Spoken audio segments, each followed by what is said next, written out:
ಆಯ್ತು ನೋಡ್ ಮಗ.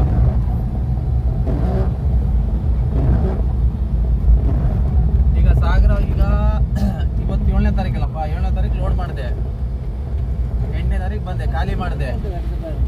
ಖಾಲಿ ಮಾಡಿ ನೋಡಿಲ್ಲ ಅಂದರೆ ಸೀದಾ ಮನೆ ಹೋಗ್ಬೋದು.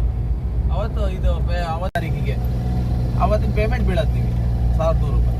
ಹಂಗೆ ನೀನು ಕಂಡಕ್ಟ್ರ್ ಸಂಬಳ ಐತಪ್ಪ. ಹಾಂ ಸರಿ, ಸಂಬಳ ರನ್ನಿಂಗಿರುತ್ತೆ. ಸಂಬಳ ಗಿಂಬಳ ನಿಂದು 1100 ರೂಪಾಯಿ ಏನೈತೆ ಮಾಮೂಲಿ ರನ್ನಿಂಗ್ ಇದ್ದೇ ಇರುತ್ತೆ. ಅಲ್ಲಿ ಟ್ರಿಪ್ ಲೆಕ್ಕ ಅಂದರೆ ಟ್ರಿಪ್ ಲೆಕ್ಕ ಮಾತಾಡೋ 1100 ರೂಪಾಯಿ ದಿನಕ್ಕೆ ಕೊಡ್ತಾನ ಅವನು.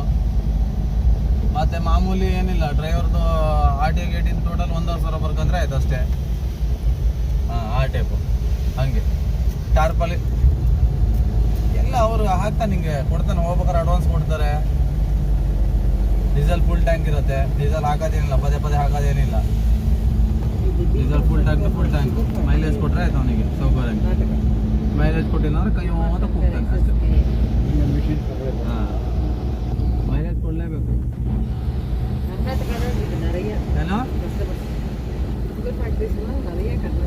ಮಗ, ನಮ್ಗೆ ಇನ್ನೂ ಖಾಲಿ ಆಗಿಲ್ಲ. ಸಿದ್ದಾಪುರಲ್ಲಿ ಗಾಡಿ ಐತಿ, 6 ಇಂಚ್ ಉಳಿದಿತ್ತು ಡೀಸೆಲ್.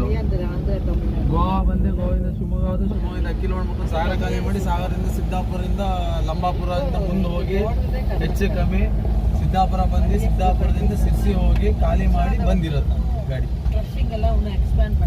ಇನ್ನೇನು ಹೆಚ್ಚು ಕಮ್ಮಿ ಏನು 4-5 ಪಾಯಿಂಟ್ ಇರ್ಬೋದು, 4 ಪಾಯಿಂಟ್ ಅಂತ ಇರ್ಬೋದು. 75-80 ಲೀಟರ್ ಮೇಲೆ ಡೀಸೆಲ್. ಅಲ್ಲಪ್ಪ 10 ವೀಲು ನಂದು. ನಾವು ಓಡಿಸೋ 10 ವೀಲ್ ಮೈಲೇಜ್ ಐತೆ ಗಾಡಿ ಮಾತ್ರ ಬಂಗಾರ. ಅದೂ ಅಷ್ಟೇ, ಮತ್ತೊಂದು 10 ವೀಲು. ನನ್ನ 6 ವೀಲು ಅಷ್ಟೇ. 12 ವೀಲ್ ಹೋಗ್ತೀಯ ಅಂದರೆ ಹೊರಗಡೆ ಹೋಗಿ ಡಬಲ್ ಡ್ರೈವರ್ ಆಗ್ಬೇಕು. ಯಾವಾಗ ಮೊನ್ನೆ ಅಕ್ಕಿ ಲೋಡ್ ಮಾಡ್ಕೊಂಬಂದೆ. ಗೋವಾದಿಂದ ಇದು ಇದು ಆಂಗ್ಲರು 20 ಟನ್ ಇಲ್ಲ ಮಗ, 20 ಟನ್. ಅದು 2 ಕಡೆ ಬಾಲಾಜಿ ಇದು ಮತ್ತೆ ಇದ್ರಲ್ಲಿ ಕೊಟ್ಟಿದ್ರು. ಆ ಬಾಲಾಜಿ ಮತ್ತೊಂದು ಕಂಪ್ನಿ ಇದಲ್ಲ ಅವ್ರದ್ದು ಇಲ್ಲಿ ಈ ಕಡೆ ಪಾಲಿ. ಇಲ್ಲ ಮಗ, ಆಗಲ್ಲ, ನೀನು ಮಾಡ್ಕೋಬೇಕಷ್ಟೇ. ನನ್ನ ಗಾಡಿ ಯಾಕೆ ಗೊತ್ತಾಗತ್ತೆ ಕೇಳೋ, ನಂದು ಮರದ ಬಾಡಿಯಲ್ಲಿ ನಂದು ಆಗತ್ತೆ. ಯಾಕಂದ್ರೆ ಟನ್ನೇಜ್ ಜಾಸ್ತಿ ಬರುತ್ತೆ. ಮಳೆ ಬಂತಂದ್ರೆ ಒಳ್ಳೆ ಟನ್ನೇಜ್ ಬರುತ್ತೆ.